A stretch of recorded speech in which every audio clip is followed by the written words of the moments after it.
Hello everyone and welcome back to my channel. Welcome to another weekly reading vlog.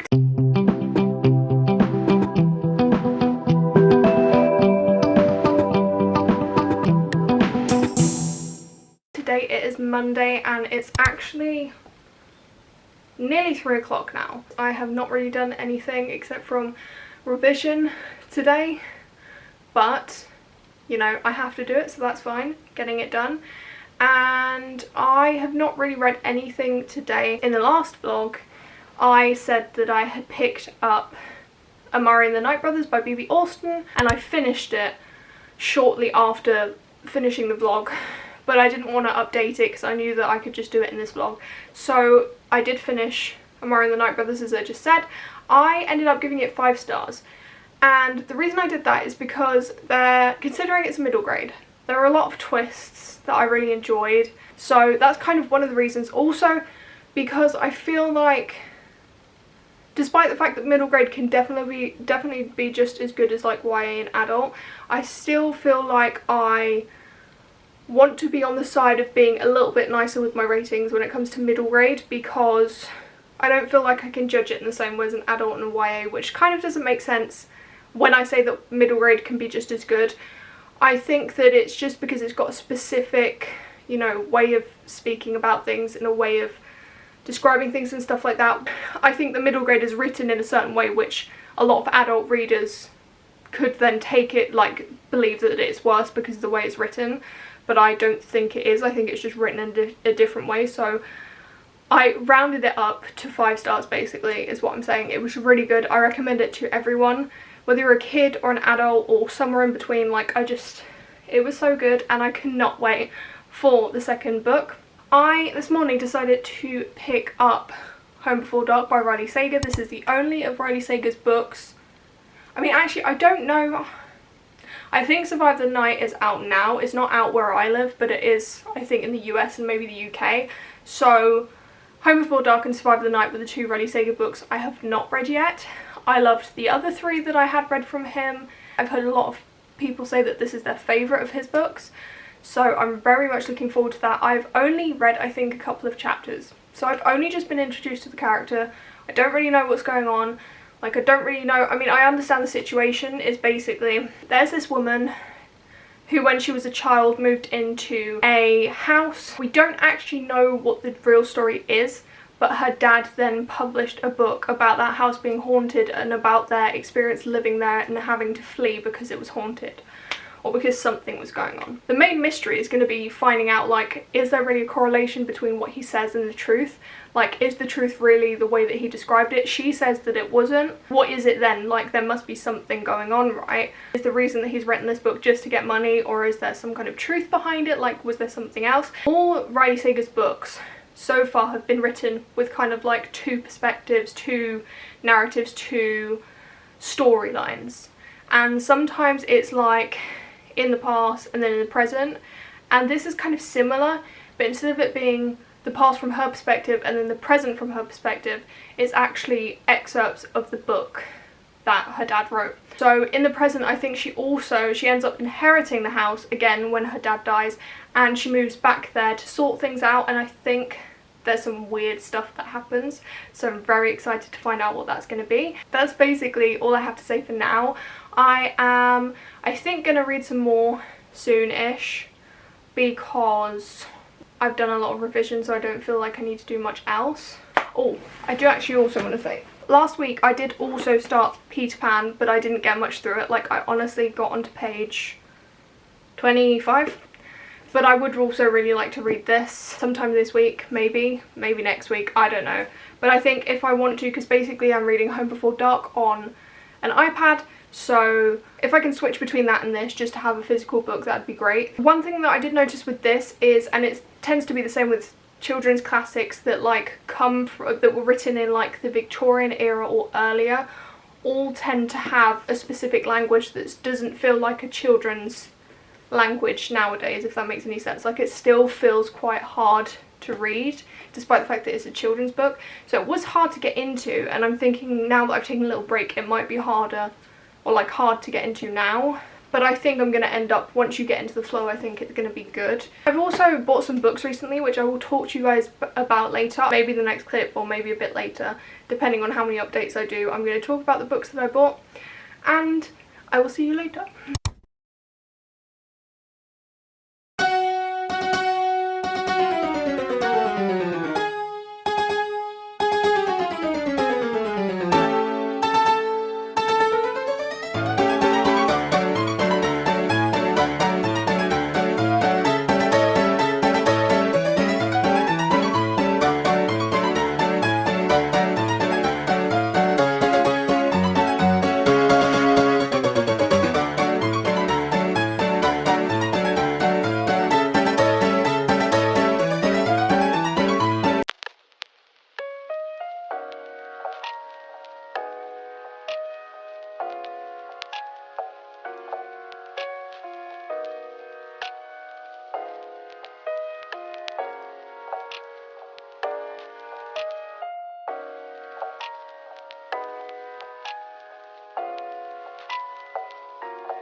Now I want to show you guys those books that I was talking about that I ordered. I ordered 6 books and they have now all arrived, so I'm going to show them to you. I'm going to start off with the one that I think is the most well loved. That's The Seven Husbands of Evelyn Hugo.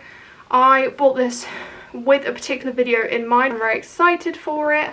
I've heard, like, a lot of my friends, this is their favourite book. I have just heard so much about it. The next book that I picked up was Haunted by Chuck Palahniuk. I don't know if that's how you pronounce his name. I wanted to find more horror authors, and Chuck Palahniuk was one of the authors that came up as being very good at, like, doing, I guess, body horror and sort of gross horror, which is something that I quite enjoy, to be frank. I heard that he was a very good author, so there's quite a few of his books that I've heard of. He actually wrote Fight Club, which obviously was turned into a film. This is one that I think I was most drawn to because it's kind of like short stories all about people that go to this specific artist retreat, I think is how it's described. So I think these are just supposed to be really disgusting, so I'm very excited. Very excited for them. The next one is another very loved book. This is also some of my friends' favourite books. Ninth House by Leigh Bardugo. The only books that I've read by Leigh Bardugo are Six of Crows and Crooked Kingdom. I've not read Shadow and Bone. I don't even know if I want to be quite honest. But this one is a lot more up my alley because it is dark academia. It's like about like a secret society in Yale, I believe, something to do with that. So very exciting. I just know the buzzwords, and the buzzwords is some of my buzzword, so that's why I picked it up. I was planning to participate in the Merlin readathon and then found out that it's maybe not so good an idea. But I had bought these books, and 2 of them are either like completely Merlin retellings or sort of loosely inspired by Merlin, or like by Arthurian legend. So I decided to pick them up. I will read them and I will enjoy them, whether it's for the readathon or for another time. The first one is Guinevere Deception by Kirsten White. All I know is this is about Guinevere, obviously. And I believe it like takes place when she is about to marry King Arthur. But I think there's got to be some magic in here. And I don't know, it's just a very, very beautiful cover. This is part of the series. I think the first 2 books are out and then the 3rd book is coming out soon. I don't know much about this one either. I mean, I haven't even heard anything about this, to be fair. Like, I don't really know what the general consensus is, if people like it or not. But I wanted to pick it up. The other one that I was referencing is, like, not really 100% Arthurian retelling, but it has got something to do with Merlin. And that is Legendborn by Tracy Deonn. This is just to do with magic. This is something to do with Merlin. Like, there's basically this group of people called Legendborn, and they are descendants of King Arthur's knights. There is a mage called Merlin, so it's, you know, it's in that kind of realm of things. So I thought that this would be perfect to pick up for the readathon, but like, as I said, might not be participating in that, but I will love this nonetheless. I've just gotten kind of into middle grade, so very excited to read this because this is middle grade. Finally, I picked up a graphic novel that I've been wanting to pick up for ages and ages. Fangs by Sarah Anderson. This is so cute looking, and I absolutely love the cover because it's like cloth. It's just really cute. And the thing is, like, I'm the kind of person that just loves reading spooky Halloween horror kind of things throughout the whole year. So it was absolutely perfect to pick it up now, because it's always perfect to pick this kind of stuff up, and I can't wait to get into it. It is just super cute. It's basically about a love story between a vampire and a werewolf, and I think it's going to be very cute. I wanted to just talk about this book that I'm reading, Peter Pan. I'm on page 110 and I'm just really enjoying this. I think this is really cute. I think that, I mean, it's been a while since I've watched the film Peter Pan. The plot is mainly very similar from what I've read so far. Like, a lot of the things that I remember from the film probably came from here. In terms of the writing, it was very difficult to get into at first. It's got that kind of dusty writing. So like a little bit difficult to get into, but like once I did, there gets to a certain point where it stops being so much like setting the scene and it starts to be more about the actual adventure, and it's just super easy to read, super fun, really enjoyable. Like, I'm really loving it. And I love this edition of it, it's so beautiful. Yes, the characters are very much the same, except from Peter Pan and Smee. I feel like the way that those two are described is quite different in the book than it is from the film. And I think that's, first of all, for Peter Pan to make him seem a bit more likeable, because in this book he's just not really that likeable. Like, he's a bit, you know, he takes the whole, like, not wanting to grow up thing too far, to the point where he becomes a little bit, like, cynical towards everything else that has not got to do with him being like a little boy. And then also Smee doesn't seem as like useless. He seems like he's like a full-blown pirate in this book, whereas in the film he's like a bit of a useless assistant kind of thing to Captain Hook. So once again, that could change in the book. I'm not actually quite sure, but from what I've read so far, he seems a bit more headstrong, I guess, and like independent than the Smee in the film. But like, I don't know. We'll see where that goes. Anyway, I will speak to you later when I have some more reading updates. Ooh! I'm scared. Okay. Hi. Today, I don't know what I'm doing. That's why I'm going to zoom in on me. Don't zoom in on yourself. That was very well done. Now, since I've got Chloe's camera, we're gonna do some fun stuff today. Fun stuff with Selma! I've always wanted, like, to do stuff as a YouTuber. I just never knew how. But now I've got my own camera. Not Chloe's camera. Last night I decided to switch to Home Before Dark for a little bit. I think I'm on like page 150, so I'm doing quite well with that. I am really enjoying it. Honestly, I don't know how it compares to the other ones that I read, because that was like last year, and when it comes to thrillers I tend to forget. Like, I just have a general gist of whether I liked something or not. So yeah, as I said, Home Before Dark, I don't know how I would like compare that to the other ones, but I am thoroughly enjoying it. I don't really have anything to say in terms of ratings yet. Like, I think it will, just because it's Riley Sager, it'll probably end up being 4 or 5, but I'm still not quite sure. We'll have to see what happens. I am so intrigued though to find out what's going on, because like, it's obviously setting it up. It's like giving you little tidbits of information. It's just like feeding you little breadcrumbs, and you're like collecting them, and you want to get to like the whole loaf of bread to figure out, you know, what the frick is going on. And I think that's something he's really good at doing, like just feeding you tiny bits of information that leave you wanting more, so that you want to get through it as quick as possible. And that's definitely how I felt about his other books. That's how I feel about this one. One thing is, it's like really reminding me of American Horror Story, the first season, Murder House, just because like it is the same vibes, right? We've got this creepy old house that has a reputation, but people don't necessarily know the full story. They just know that some things have happened there.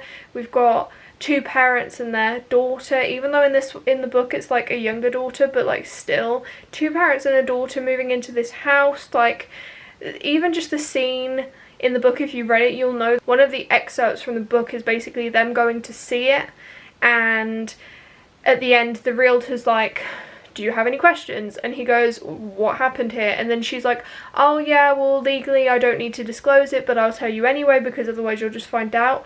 Slightly different to exactly the way it happened in American Horror Story, but I could just picture that in my head, like the American Horror Story scene where the realtor was talking to them about what happened in the house. And like, I mean, similar things happened in the house as what happened in American Horror Story, or at least like the idea of like what people think happened in the house is the same as what people think happened in American Horror Story. So it's just, it's giving me all those vibes. American Horror Story is like one of my favourite TV shows of all time. I'm just really loving it for that. I don't tend to be into paranormal just because that genre of horror is like very jump scary, which isn't my kind of thing. But this is giving me more gothic vibes, or not necessarily gothic, but just more sort of old-fashioned creepiness, suspense. I guess because it is a thriller and not like a horror, that's why it's doing that, but I'm really enjoying it and I can't wait to find out more. I will check in with you later. So I've read up to about page 250 of Home Before Dark, and as I said before, I'm really enjoying it. I'm still really enjoying it. It's just been the same as all his other books, it's just been really fun. I wanted to quickly give you guys an update on some of the thoughts that I've had. So first of all, there was a scene with a snake. And actually no, multiple snakes. There was a snake scene. And if you've read this book, you know what scene I'm talking about. I'm thinking, I feel like it's a very memorable scene. And I'm not scared of snakes in the slightest. I actually really like them. I think they're very cool. However, this scene did make me feel a little bit scared of snakes. It was a very uncomfortable scene. Like, I'm not gonna lie, if I was scared of snakes, I would be absolutely petrified reading it because it was disturbing, to say the least. And I mean, that's kind of the main thought I had. I also had thoughts of, so I said before that it was reminding me of American Horror Story. There's like some scenes that take place at motel, and just because of that, just because of the motel setting, I mean, it's a very short amount of the book, but just because of that setting, it reminds me instantly of Bates Motel. And Psycho is actually mentioned because she like gets in the shower and she's like, it's like the scene from Psycho. So that's another thought that I had, that it just kind of reminded me of Bates Motel, just being in kind of one of those dingy motels just off the highway, you know, kind of thing. I'm also just loving all the mystery elements to this, all the thriller elements, just trying to figure out what's going on. There's so much mystery, so many different things that we want to find out, and it feels like every single character has things that the main character wants to find out about them. Like, they all seem either shady or just like something's happened to them, or there's something that they haven't been saying, and you know, there's a lot of them she can't get answers from because she like literally can't talk to them. There's some of them that refuse to answer her, and there's some of them that maybe lie to her. And also the fact that the bits that are from the dad's perspective could 100% be made up, and she says that she thinks that it's 100% made up because this is a book that he's written, which is very interesting because usually in thrillers, if you write from another person's perspective and they're writing sort of as themselves, just talking, you know, out in the blue, they'll usually have no reason to lie because it's like being inside their head. Whereas when you're reading excerpts from a book, like obviously he can lie if he wants to, like he has a reason to lie, so that makes it really interesting. It keeps the mystery whilst also giving information about the stuff that happened or potentially happened in the past. And I'm still really loving the setting, just thinking it's an absolute blast, really enjoying it. I've just been trying to set this tripod up for a while and it's not the easiest thing to use, so I'm hoping this is alright. So basically I have now finished Home Before Dark. I absolutely loved it. I'm not gonna lie to you, I'm not gonna beat around the bush. I loved it so much, just as much as I loved all the other ones. I feel like his books are a great mixture between like being fun but also being quite thrilling, quite like suspenseful, keeping you on your toes, making you want to find out more information, and just in general being like a great experience when it comes to reading them. I think one thing that I forgot to mention earlier is the fact that, like he has with all of his other books, the interesting thing about the way that he writes, in the fact that he has the sort of older storyline and then the present day storyline, is that you've got mystery elements in both of them, so you're wanting to find out what happened in the past because like the way that it's written feels almost as if it's like a story in itself, a book in itself, and you want to find out sort of what happened, because the author is intentionally keeping information away from you. And then at the same time, the present day storyline usually focuses around a main character who can't remember what happened in the past, so therefore they're not giving you the information about what happened. And usually they're very, very closely aligned in the fact that you find out something about the past, and then the main character sort of remembers it, relates to it, sort of something happens in the present that sort of aligns with what happened in the past. It keeps you on your toes, it keeps you sort of guessing. I also feel like, I mean, I'm not the best at guessing what the sort of answer is or what the twists are going to be, and I never set out to do it, because whether or not it's a well-written book, if I'm trying to guess it myself and I do guess it, I'll probably spoil it for myself. Like, I won't enjoy it as much, and I'm not about that life. I don't want to spoil a book for myself, so I don't usually try to guess. Sometimes I have ideas of what could happen, and I feel like with Riley Sager's books, I tend to have an idea, but that's something that's kind of been set up by him. Like, he's been hinting towards a certain answer, which usually is not the case. It's usually not that answer, but he sort of sets it up so that you think that it could be this answer, but it isn't, and it's like completely left wing. It's like completely different to what you sort of expected, or at least that's the case for me. With Home Before Dark, he has a couple of twists going throughout, so it's not just one big twist, which is my absolute favorite type of thriller, is when they have like small things happening throughout.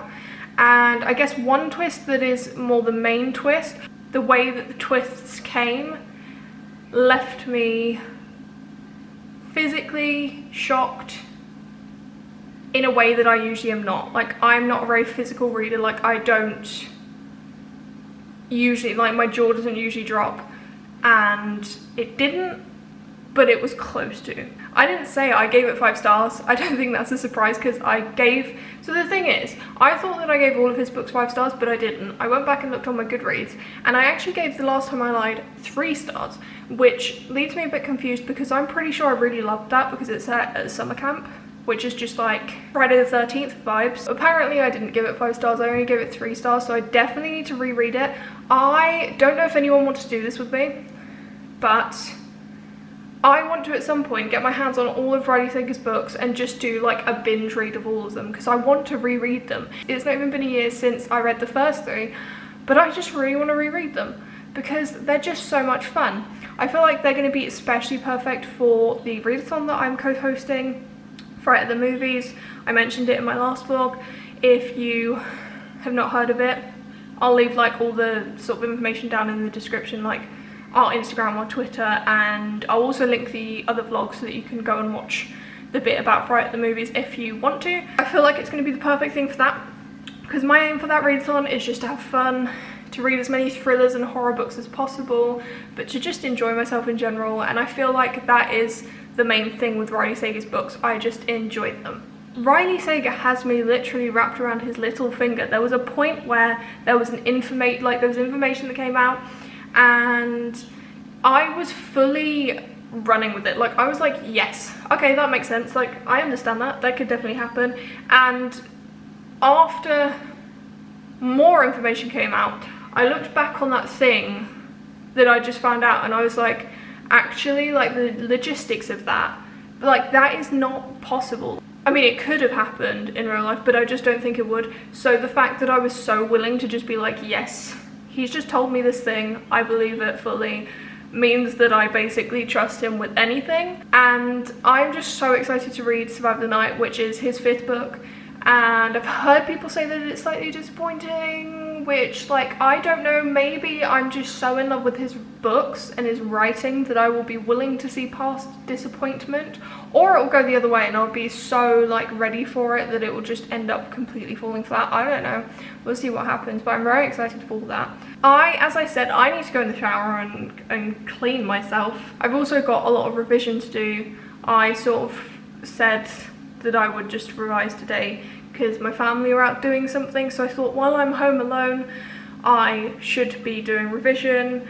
I also want to get a video uploaded. I do want to get some more reading done. I'm gonna carry on reading Peter Pan, and I'm hoping I'm gonna finish this somewhat soon. I also have borrowed the Thursday Murder Club, I think it's called, by Richard Osman. I guess I'm kind of in this, like, the thriller horror mood. I think this is supposed to be a bit more funny because it is about a group of like senior citizens trying to figure out a murder, because they have like this little murder club, which like I would love to do that when I'm old. That's definitely the kind of thing I'd want to do. But yeah, I've got that. I will update you when I know what I'm doing.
So I haven't updated the vlog in a while, so I wanted to just give you a very short update.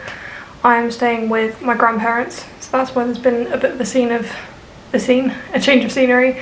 I'm just going to give you a very quick update on what I've been reading. I managed to finish Peter Pan yesterday. I don't really have anything to add to what I said before, aside from the fact that I was actually wrong about Smee. I don't know why I'd gotten like the impression that he was like this cool pirate. He's not. At the end of the book there's actually like this whole little paragraph about how useless he is. So like I was completely wrong. Obviously I got the wrong impression. As for Peter Pan, he was exactly the same like as I'd sort of thought he was and as I'd read him to be. Like he is just, you know, he finds it very difficult to think of anything that isn't to do with him being a little boy and not growing up.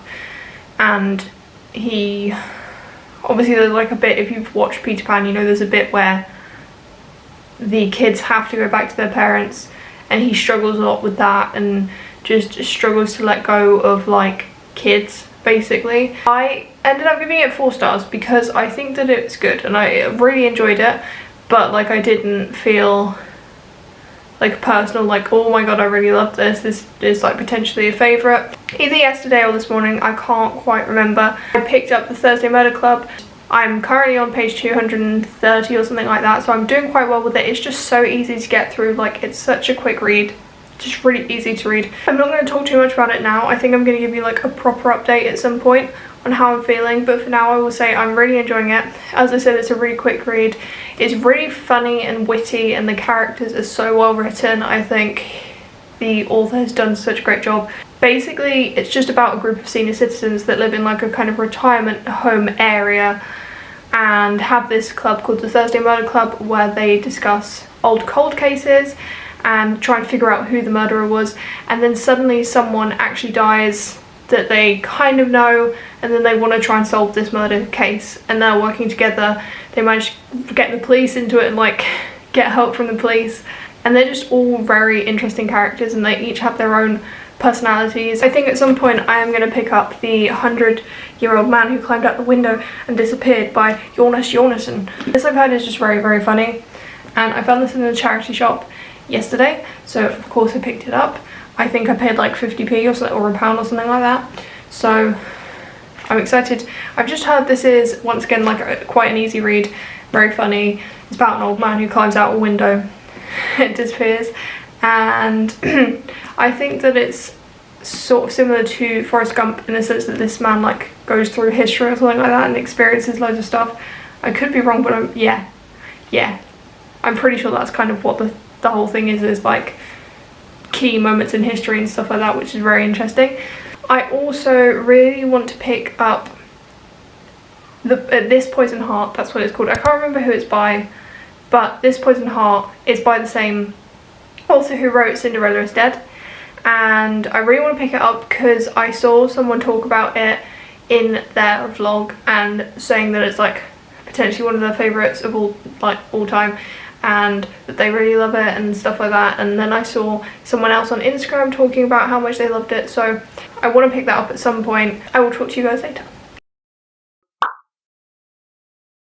So it's around about time to wrap up this reading vlog. It's actually Monday today, but yesterday I was busy doing stuff, and it's actually relatively late on Monday right now, but I was also busy doing stuff today, so I thought I would finally wrap up this reading vlog and just give you my final thoughts on the Thursday Murder Club. First of all, the characters are absolutely phenomenal. They're so well written, they feel realistic, but also like fun to read. Like, they don't just feel like old farts sitting in a retirement centre. Like, they are fun and they've got great personalities.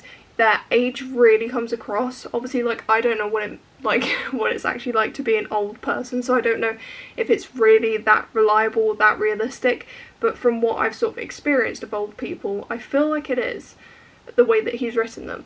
And I also feel like their age comes across, like you can tell they're old people, but it doesn't get in the way of their personalities. Like, they are very much the people that they probably always have been, just an older version of that. And that was really nice to read. It was really interesting, and it's nice to read characters that are old but like still have a purpose, and it's not just all about their old age, because I feel like that tends to be the case in books and film, TV, all that stuff. The old people are just supporting characters. They're never really central, and a lot of the times, if they are main characters, if they are central, it's all very, very much about them being old. Whereas I feel like, yes, there was focus on the fact that they're senior citizens, but I think that at points you can kind of forget about that, and you just think about the way that they're aiding in this, what's it called? Investigation, that's the word. I don't know if I really said it, but basically I think all of the characters have very strong personalities, which I really loved as well, and they work so well together. Like, we've got some personalities that are more strong and like dominant, and some that are more like not submissive. Like, they're still strong personalities, like they're still very clearly themselves, but like they're more happy to sort of take a step back and be there to help out. Another thing that I really enjoyed, just personally, because I am British, I really loved all the mentions of different things in British culture and British pop culture. The amount of TV shows and like shops, cafes, supermarkets, everything in the UK that were mentioned is absolutely ridiculous, and I absolutely loved it. Like, honestly, it felt like I'd been transported to the UK, and it just very much felt like I was in that place, and that's something that I really appreciate, because like, it sort of puts me in the setting. It makes me feel like I'm actually there, which makes it feel like it's more realistic, which I think is great. But also, as I said, from a personal standpoint, being a British person that no longer lives in the UK, it's really nice to read about British things, because it just makes me feel at home. So I really loved that. It's just really fun. And in terms of like the mystery aspect, because it is kind of like a murder mystery, I'd describe it more as like a cozy murder mystery. Like, it isn't very creepy, it isn't like very suspenseful at all. It is definitely more leading on the side of being cozy, being more like a comedy kind of mystery, and I really enjoyed that. I think it's nice to sort of mix it up when it comes to reading about murder mystery and thrillers and stuff like that. It is nice to sort of go more onto the comedy side every now and again. I've really enjoyed it, but it's definitely not like a book for people who like hardcore crime or thrillers or just suspenseful murder mysteries, because it's not like that. There were multiple different sort of lines that came together, and it was hard to follow at times. I'm happy to kind of just throw that away and just forget about that for a little bit, but it definitely did affect my enjoyment, because I didn't really understand what was going on. So that's the only thing that I would say. That's like the only downfall, is that it just got confusing at times, but that's fine, because like, it's alright to be confused every now and again. After that, I did start This Poison Heart, it's called. This Poison Heart I did start that. I haven't read very much, like a couple of chapters, but I am enjoying it so far. And I also started The 100-Year-Old Man Who Climbed Out the Window and Disappeared. And I, again, have not read very much. 45 pages. I don't really have any thoughts to say. I do think I'm finding it more difficult to get into this. I don't know whether because it's adult, whether because it's translated, I don't know what it is, but I'm finding it slightly difficult to get into this. But I'm hoping that it's going to pick up and I'm going to really enjoy it, because I know a lot of people think this is just absolutely hilarious. If you want to find out what I think about This Poison Heart and The 100-Year-Old Man Who Climbed Out the Window and Disappeared, then make sure you watch next week's vlog, because I am vlogging the week that I'm actually currently in. And I will obviously be reading these books and hopefully finishing them and giving you my thoughts on them. Thank you for watching this video. I hope you enjoyed it. If you did, you're more than welcome to subscribe to check out some of my other videos. Maybe give this video a like if you want to. And I will see you in my next video.